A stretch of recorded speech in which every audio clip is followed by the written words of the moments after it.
What's wrong? Are you scared? Was asked by Sue. Oh, you were just a nerd. Joe said, that's not true. Monica said, Joe, just have a taste, as she puffed on the joint, blew the smoke in his face. Now on Monica, Joe had a crush. He didn't want to do it, but felt that he must. In 1997, I'm bringing in violins and all that, real violins, into my sessions to create Reunited and other songs on Wu-Tang Forever. Ray says it has hair on it. It don't have hair. But he always say, yo, the book's all got hair on it, God.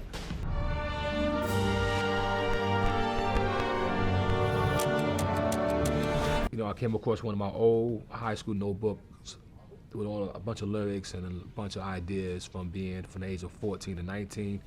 I decided maybe I should write music and put it to it. It's kind of like how Elton John would do with Bernie Taupin lyrics.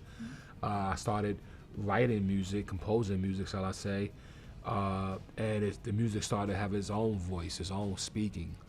All the emotions that I was trying to capture were being captured, but it was like, there was no need to put lyrics over it. And I fought myself about that over and over until maybe after about 6 songs, you know, I had the confidence that it didn't need lyrics, and also my wife had an opinion about it, and she was like, it don't need lyrics, you know what I mean? And once I kind of had the body of work, you know, about 17 pieces of music at the time, I tried to figure out how can I record it? Then I was like, oh, Christopher Dragon, let me call Chris, and call Tony Pierce. We had a great time when we did the Wu-Tang concert with them. They have all the charts for the Wu-Tang. And so I know that Chris gets me. So I called Chris and he said, oh yeah, when you're ready, I will love. I sent him a MIDI file of one of the tracks. He said, sounds amazing. When you're ready, we'll get into it. I was like, so I said, how much, you know? I said, talk to Tony, give me a budget. I said, you know, how much it cost, but at minimum, I got at least $150 in my budget. I was gonna just do it myself. I figured an orchestra would cost me X amount per session. I kind of figured I could get it done in this many sessions. And then I get on with Tony, and Tony's like, man, it sounds great. We would love to be a part of it. But also, we have started this program called the Imagination Program, where they're striving to help bring more young people to the orchestra. They're striving to spread the culture. Would you know, be interested in helping out? I said, that's why I'm doing what I'm doing. It's like kind of a synergy there. Mm-hmm. And so we agreed to do that. And he's like, yo, it's a 3-year process though. He said, but in the process, you get to sketch your stuff out. You can play with it. You know, you could develop your own stuff and play with it along the path. Still gotta, you know, when it's time to record, it's still union, so you still gotta do the business right, but at least I could demo it and sketch it and get it right. And we said, okay. And that led to me doing the Ballet Through Mud as a performance. And the performance went so well, standing ovations, sold out both nights, and you know, and I felt that it should be shared with the world. So I was like, okay, now can I record it finally? This is almost like 2 years later, mm-hmm. You know what I mean? And it was like, yeah, we'll set the date to record it, and we set the date, and bong bong.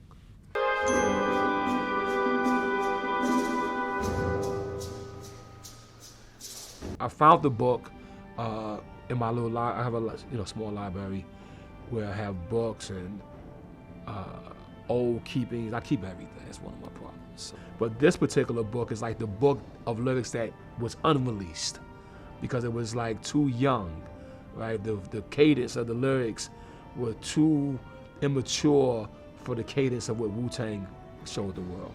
But now when you go back on it, the cadence is actually, the ideas are actually very unique because of the innocence of them. So like I said, similar to how Elton John would sit there with lyrics and then try to make music for it, that's how I started. You know, one of the main songs I'll share with you that that led to the whole story of the ballet was a song called Joe is a Nerd. And the song, The Divine Intervention, is actually that song composed. And it's about 6 they were teenagers in the story. Eventually, I aged them up to be college because of the incidents. Sue was this girl who was really quite fly. Brad was real cool, and he was her guy. Lisa was freaky. She loved to have sex. Her brother name was Dexter, but they called him Dex. His sister name was Monica, and she was a virgin. Joe was just their friend, and he was a nerd. Brad bought the beer, Sue bought the smoke, Lisa had the sheets, Dexter had coke, and Joe was the type who didn't get high, nor did Monica, but she was willing to try. So Brad smoked the joint and passed it to Joe, saying, "Come on, man, smoke it." And Joe said, "No." "What's wrong? Are you scared?" was asked by Sue. "Oh, you're just a nerd." Joe said, "That's not true." Monica said, "Joe, just have a taste," as she puffed on the joint and blew the smoke in his face. Now on Monica, Joe had a crush. He didn't want to do it, but felt that he must. And like many we know, love made him a fool, so he smoked the joint to prove he was cool. And Lisa was like, "Yo, forget about Joe." Then said, "Yo, Dex, where the heck is the blow?" He pulled out the 2 grams. "It's all that I bought." "Well, it's more than enough." Then they proceeded to snort.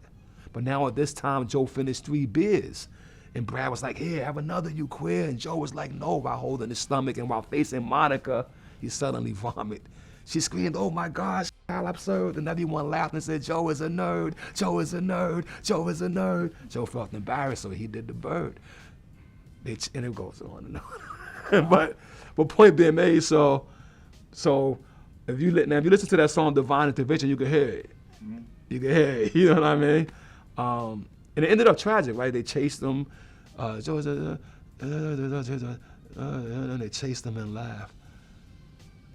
They chased them to an abandoned house, and they all laughed. But there was this sound of crashing glass. Then Brad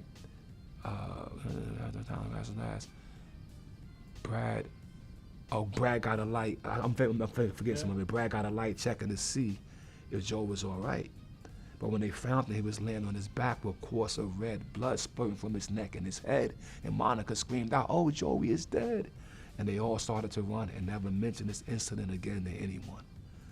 And then then it comes back around, like 2 years later, around the same time, the same 6 Joes. It goes on. Back in those days, you would write lyrics that'd be like 3 pages. Because you're young, you know what I mean? He's just like...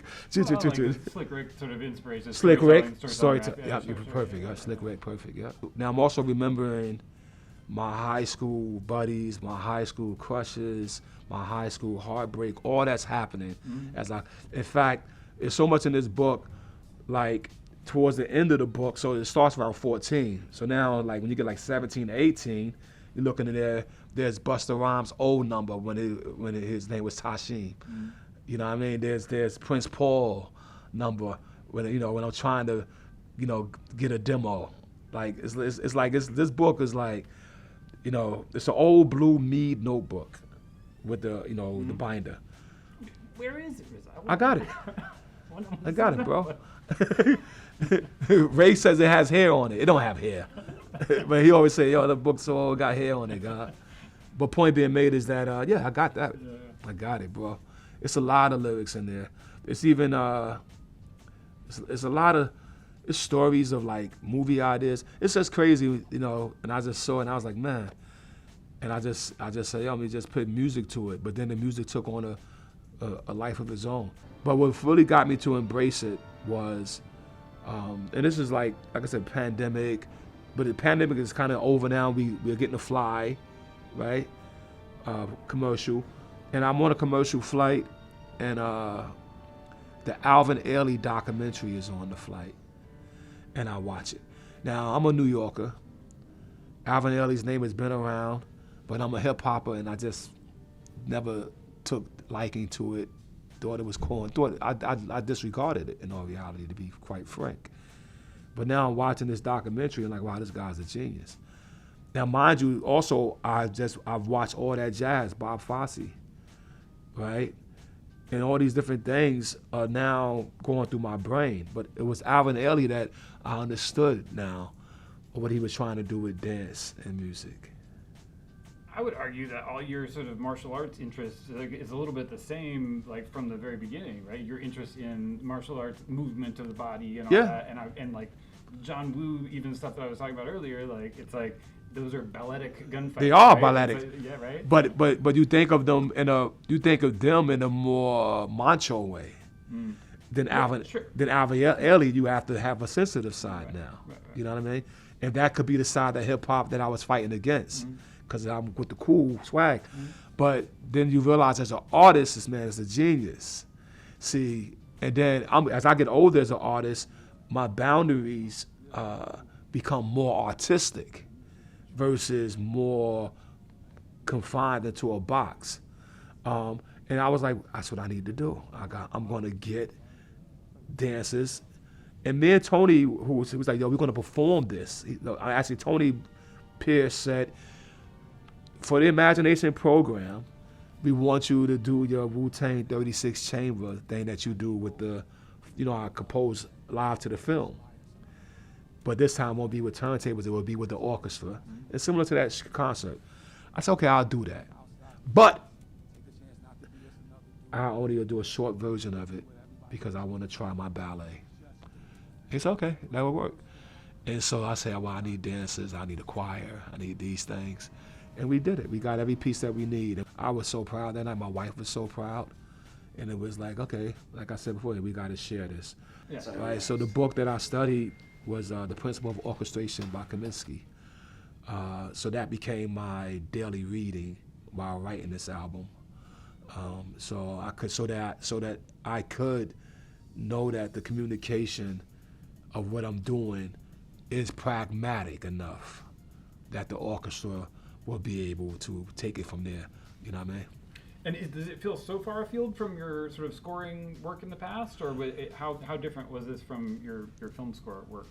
It wasn't. So the only difference is that the biggest difference that in the film score, you looking at the picture and you are getting the emotions from what the director and the story already gives you.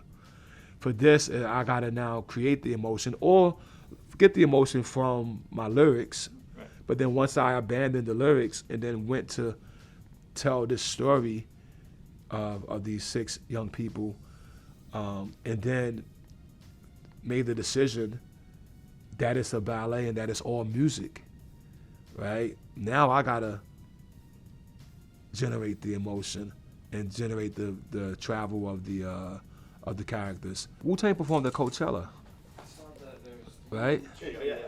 And this was probably 2014, 2013, whatever it was.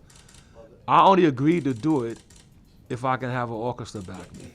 And they did it. I was like, oh, cool. The rest of the guys are like, what the fuck is this?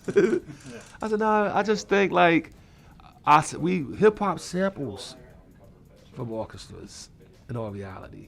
We sample piano lines or beats or whatever. And it's stuff, even Barry White, Isaac Hayes.